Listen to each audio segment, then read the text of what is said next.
semina yetu ina kichwa kinachosema ukombozi wa nafsi na fikra kulingana na ukuaji wa teknolojia na utandawazi. Tungeamua tushughulike na hayo mambo moja moja, yanaweza kutupotezea muda. Teknolojia ni mdudu gani? Utandawazi ni mnyama anatokea nchi gani? Tungejaribu, tungetafuta hayo yote. Lakini teknolojia ni maendeleo ya kisayansi katika uwezo wa kutumia hiyo sayansi katika mawasiliano na utendaji wa maisha ya mwanadamu ya kila siku. Ubunifu wa vifaa na nyenzo mbalimbali zinazomwezesha mwanadamu kufanya kazi zake. Na utandawazi ni jambo rahisi tu, ni namna ambavyo watu tunaweza kuingiliana, kubadilishana taarifa na maelekezo na namna mienendo ya dunia inavyoenda. Huo ni utandawazi. Sasa tunataka tushughulike ukombozi wa fikra na nafsi kulingana na ukuaji wa hiyo teknolojia. Mambo yamebadilika. Tulitoka simu kubwa ikaja simu kadogo kasimu kako namna hii. Ilikuwa zingine zilikuwa zinaitwa Siemens, kadogo kana kidole namna hii. Mambo yakabadilika. Teknolojia, mambo safi. Sasa tunataka tuangalie hiyo nafsi, ukombozi wako wa hiyo fikra, mawazo hapa, akili na nafsi huku ndani, kulingana na hiyo teknolojia namna inavyofanyaje, inavyokuwa. Na kuna neno tumechagua kutoka sura ya 1 mstari wa 10. Anasema haya: tuwatende kwa akili, wasije wakaongezeka, tena ikitokea vita wao nao wasije wakashikamana na adui zetu na kupigana nasi na kutoka katika nchi hii. Amen. Amen. Tuwatende kwa nini? Kwa akili. Kwa nini tuwatende kwa akili? Wasije wakaendelea kuongezeka zaidi. Madhara ya wao kuongezeka zaidi ni haya: vita itakapotokea, hawa kuna uwezekano wakajiunga na maadui zetu. Halafu wakijiunga nao tunaweza pigwa. Wakitupiga hawa watafanyaje? Watakimbia, watatoka. Ili wasiondoke, sisi tutengeneze akili ili hawa watu wasije wakatoka. Sasa kuwatenda kwa akili ina maana gani? Kuwatenda kwa akili ina maana ya moja, kuweka mpango ambao mwathirika hawezi ona kuwa kuna mbinu ya kuwapoteza au kuwaharibia. Hiyo ndio kutenda kwa akili. Unamtendea mtu jambo ambalo hata wakati unapomtendea yeye mwenyewe hawezi kuona hilo unalolifanya ni tatizo. Mnanielewa kitu ninachosema? Ndio kitu ambacho wakati mwingine teknolojia inatutenda. Inaenda teknolojia imeenda mbali na ule utandawazi vimeungana, halafu tunatendeshwa mambo kwa akili. Mtu akikaa WhatsApp, akikaa Facebook, akikaa Twitter, akikaa Instagram, akikaa mahali popote, hata maombi anaweza sahau. Tunaenda sawa, sijui kama mnanielewa. Nakuta mtu yuko jamani, yuko mwenyewe anacheka. Tuwatende kwa akili. Angalia, hata kanisani wakiingia wanajibana zaidi na simu kuliko kujibana zaidi na Biblia. Ni sawa, Biblia iko, lakini kwenye simu Biblia iko. Kwa hiyo anafungua, na kwa sababu hiyo, kwa sababu kuna upofu na upotevu na kufungwa kwa namna fulani ambapo baadhi yetu hatuelewi, tumefungwa kule. Angalia tunavyokuwa bize na mitandao ya kijamii na tunavyokuwa bize na neno la Mungu. Ni rahisi mtu kuamka asubuhi na kutafuta habari, leo nini kimetokea, kuliko kutafuta habari, Mungu anasema nini na maisha yangu kwa siku hii ya leo. Tuwatende kwa akili. Twende ni polepole, tutafika mahali. Hawa ni wana wa Israeli, wako utumwani, na wao walikuwa wanaongezeka. Biblia inasema wanaongezeka. Wakaona hawa watakuwa tishio kwetu. Nini tunachoweza kufanya? Hatuwezi kuamua kuwapiga moja kwa moja, hatuwezi amua kuwafuta moja kwa moja. Tuweke akili, tufanye mambo. Kwa nini? Kwa akili. Hakuna mtu anayeona simu ni mbaya. Hata wewe unaona simu ni mbaya. Hakuna mtu anayeona mtandao wowote ule kwamba ni mbaya. Hata mimi sioni mbaya, lakini ndani. Kwa hiyo kutendwa kwa akili, unawekewa mpango ambao muathirika haoni kama kile anachokifanya ni tatizo kwenye maisha yake. Kwa unaanza kukifanya taratibu, moyo unajaa, mawazo yanaanza kufikiri. Siku hizi mimi nakwambia, labda uwe ni wewe tu, lakini kaulize mtu yeyote, unapoamka hata kabla hujasalimia, simu yangu ipo hapa. Shika kwanza simu, unafungua kwanza, unaangalia, hapo baadaye ndio unakumbuka. Tuwatende kwa akili. Hakuna anayeamka na kusema nimeshaamka. Mungu wa mbingu na nchi, muumba wa vitu vyote, wewe ndiye mtawala na mfalme wa wafalme. Hasemi hivyo, simu yangu kwanza, na wengine zinalala kwenye mtu.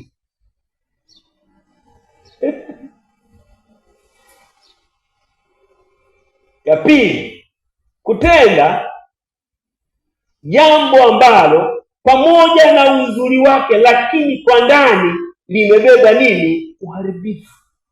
Kutenda kwa akili. Angalia, aliwaambia wale manesi na wauguzi kwenye hospitali zote kwamba sasa, ili wasiongezeke, kila mtoto mwanaume atakayezaliwa auawe. Unaenda sawa sawa? Ngoja niwaambie kitu kigumu. Toka dunia iliposema 50-50, nini kimeendelea? Nyumba zimebaki tu, watoto wamebaki kulia, kizazi kimeharibika. 50-50 ni lugha nzuri sana, lakini ndani imebeba uharibifu. Kwa nini? Imeondoa majukumu ya wanaume, ikabebesha kwa wanawake.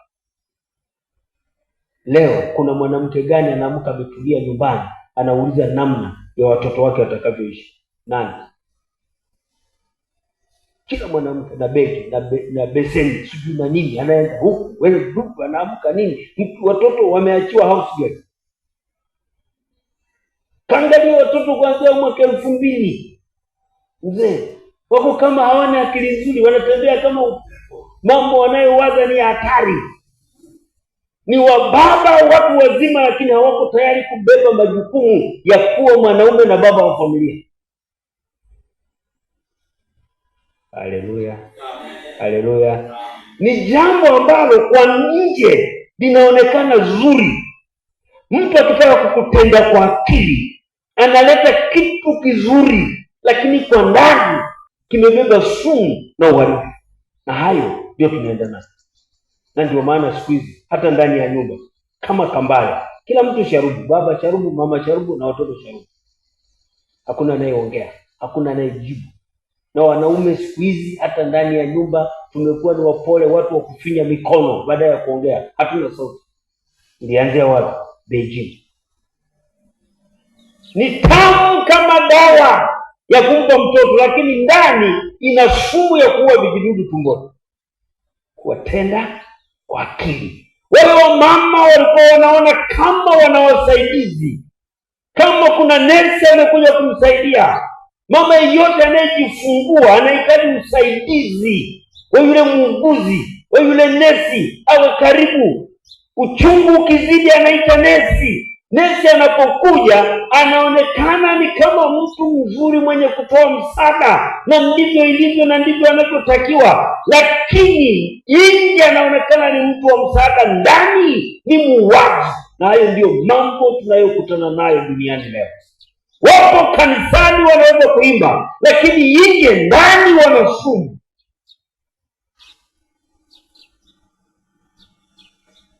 Haleluya, haleluya. Tuwatende kwa akili. Namna dunia inavyotengeneza mambo, unaona ni mazuri kabisa, unaona vitu ni vizuri kabisa. Kupashana habari nani hataki? Hata mimi naona ni nzuri, lakini kaangalie kati ya kupashana habari, kaangalie vitu vinavyotumwa kwenye mitandao ya kijamii. Huwezi angalia hata ukiwa na watoto wako. Haleluya, haleluya. Tandawazi, teknolojia. Leo ni TV, unaweza fungua mkaangalia na watoto, mkaangalia na mama mkwe, baba mkwe, shangazi na watoto wako pale wamekaa, wote mnaweza mkaangalia. Siku hizi jaribu, unaangalia remote iko hapa karibu, umeshikilia mkononi, maana chochote kinaweza kutokea saa yoyote. Mnakaa hivi mnaangalia, na mnaona kitu kametoka, kamepinduka mara 2 mara 3, hapo kamefanya namna mkweo yuko pale. Kuna vitu ambavyo kwenye maisha ya mwanadamu ni aibu kuonekana hata kwa picha, hata mkiwa mko katikati ya kundi. Siku hizi kila kitu kiko wazi, mtandawazi, kila kitu nje. Changato na vijidada vinajipitisha hapo huku kote, huku kweupe kote, kanaenda tuna mnaye, na mkweo ndio yuko pale. Utavumilia?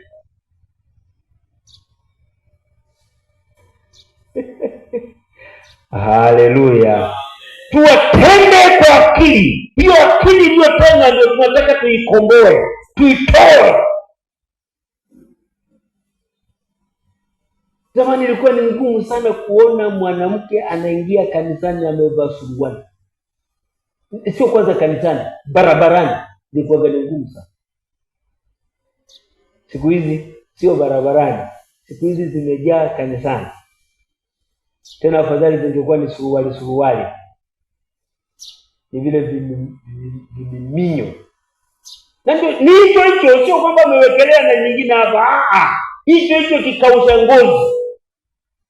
Kwa nini utandawazi? Kwa nini? Ameangalia picha, naona Marekani wako vile. Ameangalia picha, naona Japani wako vile. Ameangalia picha, naona South Africa wako vile.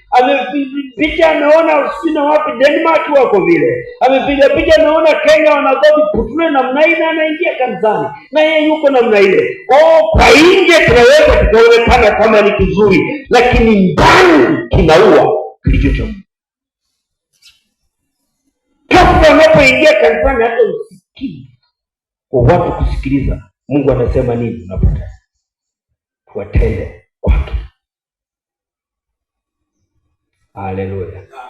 Jambo ni nzuri kabisa, ni jema kabisa, lakini ndani ina sumu.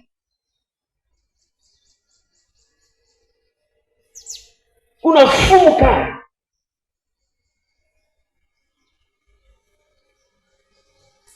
Daniel 1:5 na 8 anasema, huyo mfalme akawaagizia posho ya chakula cha mfalme na ya divai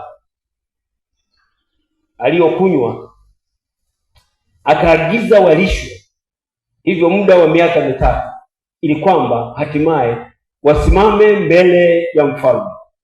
Basi katika hao walikuwepo baadhi ya wana wa Yuda, Daniel na Hanania na Mishael na Azaria. Mkuu wa matowashi akawapa majina. Alimwita Daniel Belteshaza, na Hanania akamwita Shadraka, na Mishael akamwita Meshach, na Azaria akamwita Abednego. Lakini Daniel aliazimu moyoni mwake ya kuwa hatajitia unajisi kwa chakula cha mfalme wala kwa divai aliyokunywa. Basi akamuomba yule mkuu wa matowashi ampe ruhusa asijitie unajisi. Kukataa kula chakula kulimaanisha kuto kujichanganya au kujichafua na taratibu za kigeni, kwa sababu Daniel ameona kwamba huu ni nini? Ni mtego. Na watu wengi tunapita kwenye njia, tunatembea, tunakaa mahali tunapokaa, tunakutana na tunaokutana nao, tunapiga stori na wao tunaopiga stori na wao, ndani hatujui kama kuna mtego.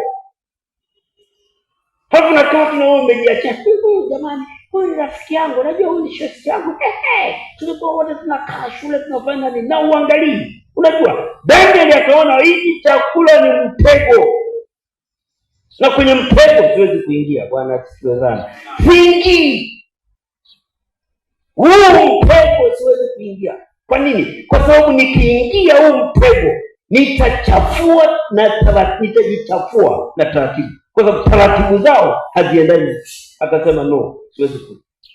Unajua kuna saa ukitaka kuvuka, ukitaka nafsi yako iwe salama, ukitaka mawazo yako yawe salama, lazima ifike mahali kuna vitu uamue kuvikataa, hata kama kwa macho vinaonekana vizuri.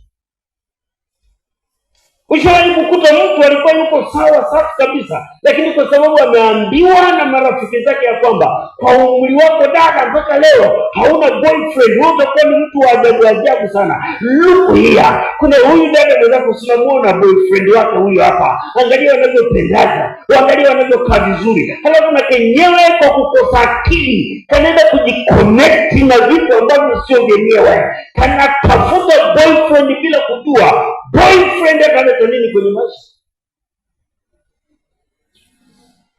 Tena akasema hapana, hata kama chakula ni kizuri, kinaonekana kinafaa kwenye macho, hiki siri. Unajua sio lazima uwe na vikoba vikundi vitano.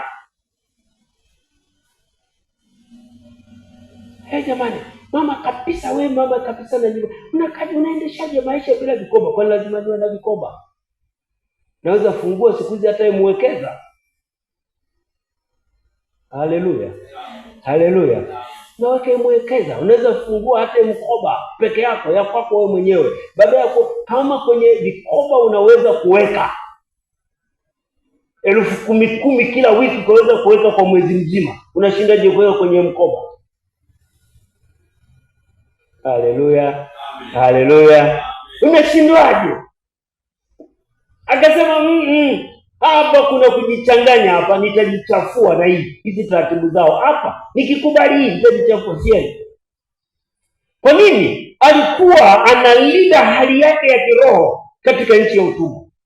Na unajua Biblia inasema kwenye dunia hii sisi ni wasafiri na nini, ni wanaopitaji. Sisi ni wageni, wenyeji wetu hauko hapa. Kuna mahali tunapokwenda, taratibu, mila na desturi za dunia hii kwenye nchi hii ya kigeni sio za kwetu. Tunazo taratibu za kwetu ambazo lazima tuziishi, lakini wangapi tumezilinda na wangapi tumeziacha kwa sababu ya taratibu za kawaida za dunia hii? Na unavaa magauni utafikiri umerithi. Shona kanguo fulani namna hii kakutoe chicha, unaenda kukipiga, unakiminya namna hii, hata kutembea utafikiri unafunga, unataka kutolewa damu, unatembea kwa shida mwenyewe, yani maana hujazoea kama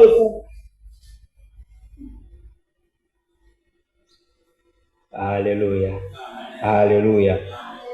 Mifumo na taratibu za dunia zinakutoa kwenye uwepo. Daniel anasema hapana, hii dunia naijua, siwezi baki hapa. Mimi sio wa hapa, napita kwa hao watu, sikubali. Kwenye hii nchi mimi ni mtumwa, nimeletwa huku. Nikifanya hivi nitagombana na nani? Na Mungu. Na kwa hiyo siko tayari. Nzuri ndio, vinaonekana vinafaa ndio, nyama safi hivi. Wewe kabisa leo, kabisa leo, wacha tu hata kwa rais leo waambiwe tu mkuu wa mkoa anakuita, utakavyohangaika sasa. Nenda kwenye kabati, utafungua, unatoa nguo hii, unaona haifai, naenda unafua, unafanya nini tu, umeweka kwa mkuu wa mkoa. Leo kwa mfalme chakula anachokula, halafu naambiwa unasema mimi sitakila. Wewe na ninavyokufahamu, tajikuta umekifakamia, umekipiga, umekila, umeponda, unasema ponda mali kufa kwaja, potele ya Msumbiji, mimi wacha niendelee tu, maisha ndio haya, kwani nani amepangiwa Akasema sifanyi. alikataa kuacha asili yake na kuchagua kumtii nani? Kumtii Mungu. Anasema sitaki. Kwa nini? Kwa sababu asili yake. Asili yako ni nini? Wewe sio wa dunia hii. Mbona unajichanganya? Mbona utandawazi unakuzuzua? Mbona teknolojia inakusumbua? Kuna watu kuna saa nakuja kanisani na sinzia saa 2 asubuhi. Unamuuliza kwa nini? Amekesha TikTok. Sio kwamba alikuwa anasoma neno la Mungu, hapana, TikTok. Na wale TikTok kule ni tayari mtu ameshafanya kazi. Kwa hiyo pale unapoangalia wewe ndio unapomlipa. Unashabikia. Jamani hii huyu ndio mwenyewe kabisa. Yaani huyu ndio yeye kabisa jamani. Hebu uone jamani hii shosi. Mnaangalia mnacheka. Ngoja kwanza ni download, nikifika nyumbani nikaangalie. Unateketeza pesa. Muda wa kuomba unao. Kwa nini? Kwa sababu tunakubali kuingia kwenye mfumo.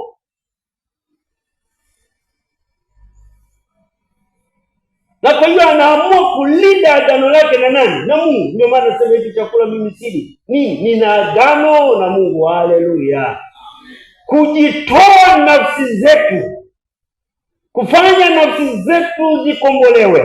Mawazo yetu yakombolewe. Maanake tunatafuta kulinda agano na Mungu. Ayubu anaandika anasema nimeweka agano na Mungu. Sitamwangalia mwanamke kwa kumtamani.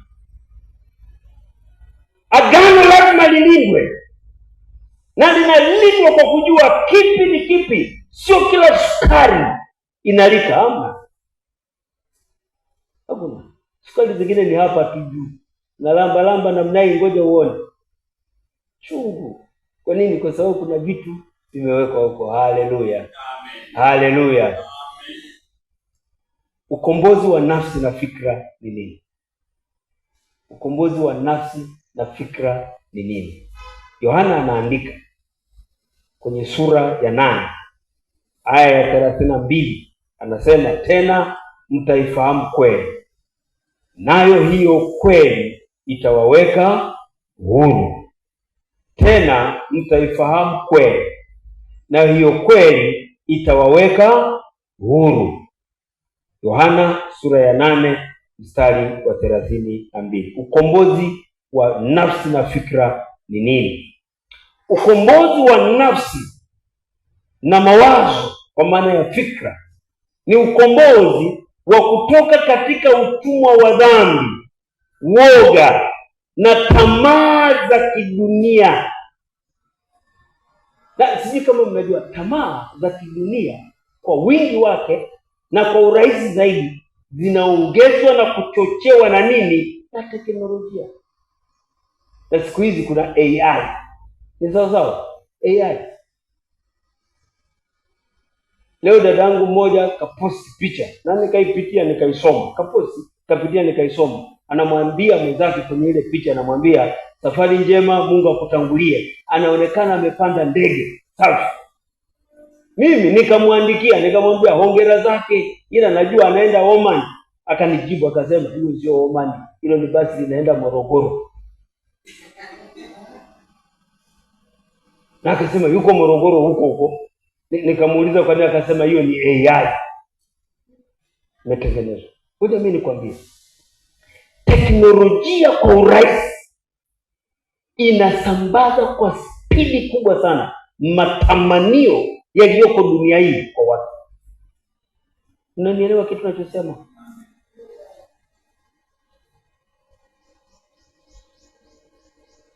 Leo hata kwenye mitandao ya kijamii unaweza fungua na ukakuta watu wanafundisha, wanakataza watu kuacha kutoa hata fungu la 10, na wanawaambia ni dhambi. Na hiyo inaenda haraka kuliko unavyofikiri. Usipokaa vizuri, upepo lazima ukubebe.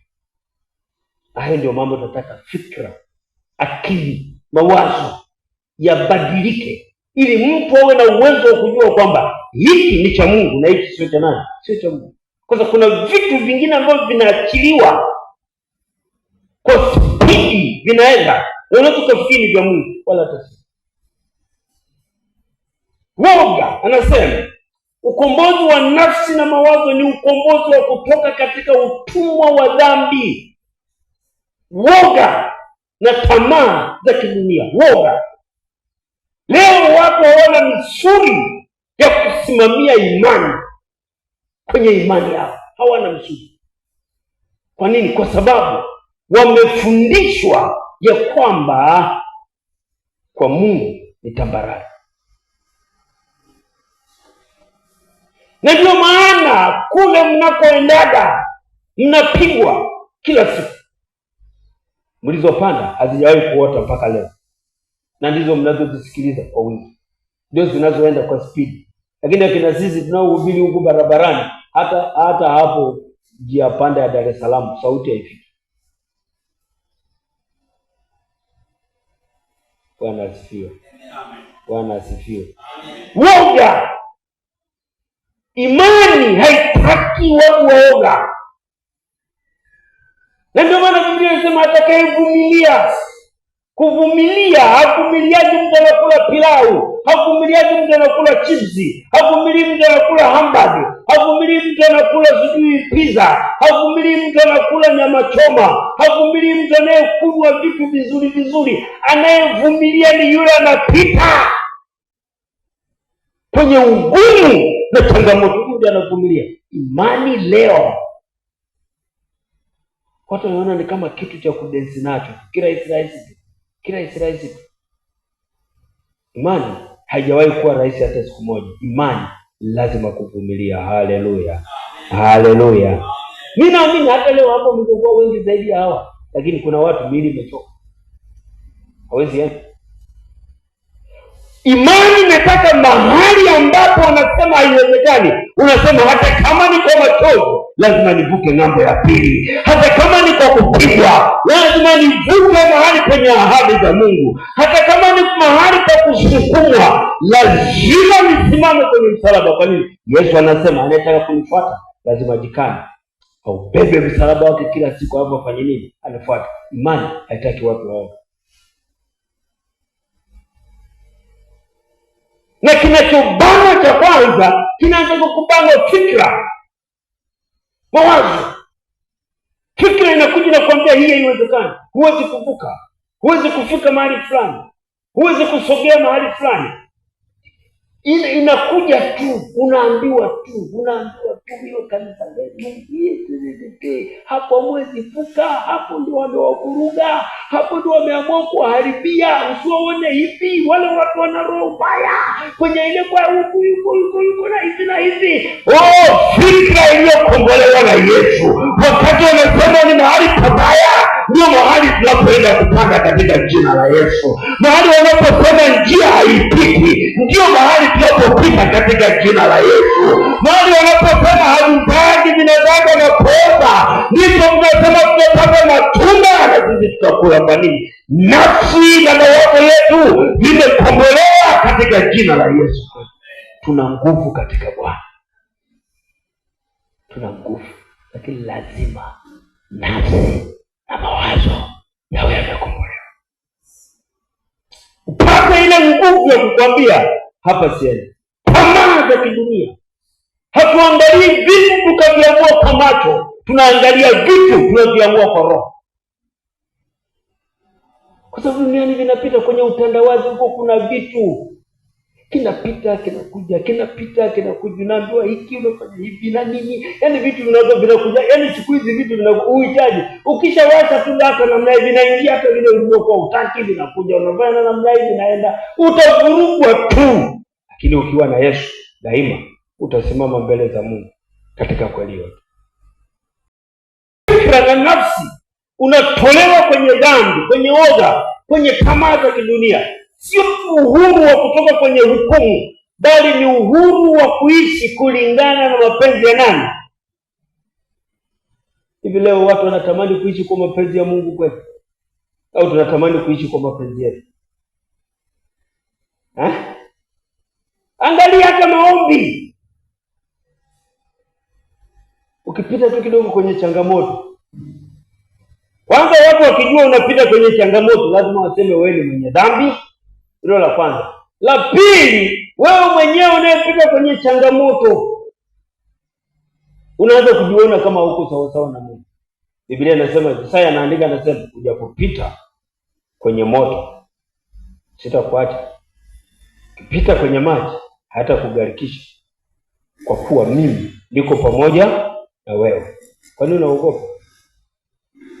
Kwa nini unaogopa?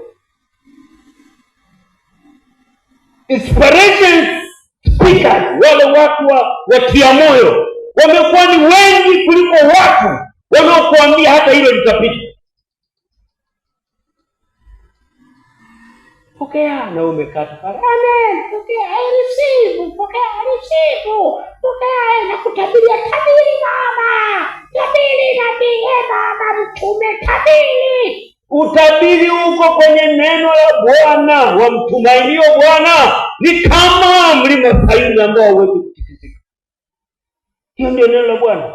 Na ukisikia nasema wamtumainio Bwana ni kama mlima Sayuni, manake kuna mitikisiko ambayo utakutana nayo, lakini kwa sababu umesimama katika Bwana hauwezi kukutikisa. Kwa nini? Mungu yuko pamoja na wewe. Kwa hiyo haijalishi watasema nini, haijalishi utakutana kitu gani, ninachojua kuna siku na saa Mungu atanitoa na mimi nitasimama katika wema wake. Haleluya. Iko siku. Kwa hiyo sio tu uhuru, niishi kwa raha. Kwa sababu watu wanalinganisha imani katika Kristo na mapato ya vitu kwenye duniani. Ukikosa vitu wanakwambia wewe sio wa Mungu. Ukiwa huna pesa wewe hujaokoka, umjui Yesu. Ukiwa unaumwa umjui Yesu. Ukiwa na changamoto kwenye ndoa umjui Yesu.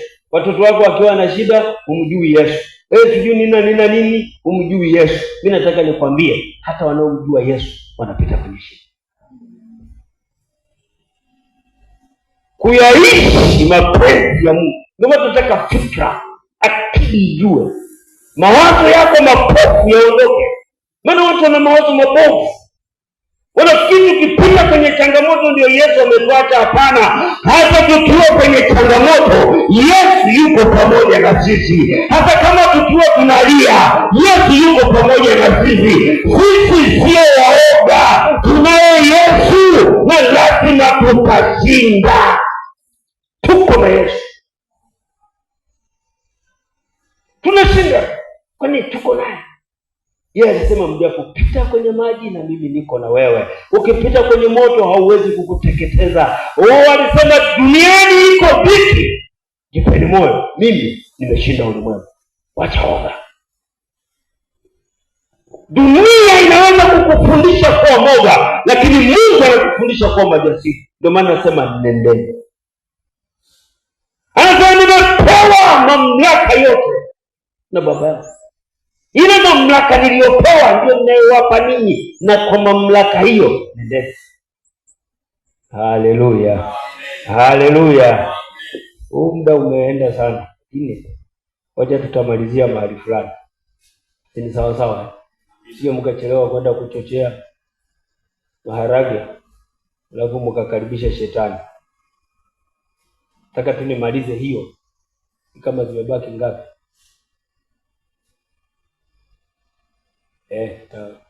Tungine tutamalizia kesho, hakuna nini. Sasa niseme ukombozi huo ndio ukombozi wa kututoa katika kifo cha kiroho na nguvu za dhambi kwa njia ya imani katika kifo na ufufuo wa Yesu Kristo. Ni urejesho wa uhusiano wa mwanadamu na Mungu kutoka utumwa wa dhambi na tamaa za mwili ili kuishi maisha ya kumtukuza nani? Kumtukuza. Hapa tunacholenga ni watu wawe na maisha ya kumtukuza Mungu. Fikra zianze kumtukuza Mungu. Mawazo yaanze kumtukuza Mungu. Nafsi ianze kumtukuza Mungu. Unajua kuna saa unaweza lala njaa kabisa, lakini hata wakati umelala njaa ndani unasema moyo wangu wamtukuza Bwana. Na roho yangu imemfurahia Mungu Mwokozi wangu, ya kwamba hata katika njia hii bado nitapita salama. Lakini lazima hiyo nafsi iwe imekombolewa na Bwana. nimekombolewa na Yesu aliyeniremia kwa bei ya mauti yake, nimekuwa mtoto wake, kombolewa,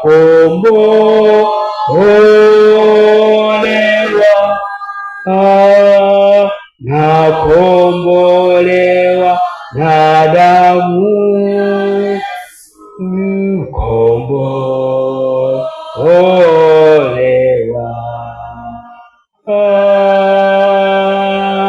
Mimi mwana wake kweli, kutoka kwenye kifo na nguvu ya dhambi. Unajua kuna nguvu tu waga inakusukuma kufanya kitu fulani hata kama unafanya. Kuna nguvu inakusukuma kununa tu hata kama hakuna aliyechokoza. Unapita namna hiyo, unasikia majirani wanacheka, unasema wameanza kunicheka kwa sababu anajua mimi nguo yangu ni hii. Nani kakwambia?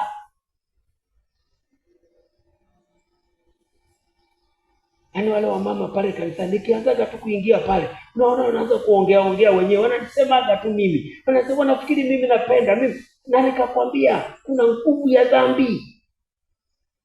Kuna uoga, kuna hofu, kuna wasiwasi.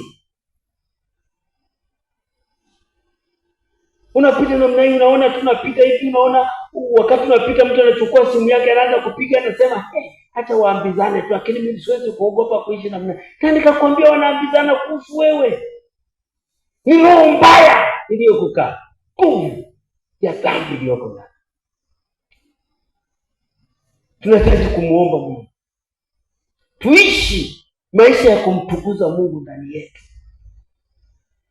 Ukiwa na simu unamtukuza Mungu, hauna simu unamtukuza Mungu, ukiwa popote unamtukuza Mungu, kwenye maisha yako unamtukuza Mungu, mahali unapokuwepo. Yaani hata kama iwe itakavyokuwa, wewe mtukuze Mungu. Kwa nini? Yeye ndiye anayekulinda na kukutunza siku zote.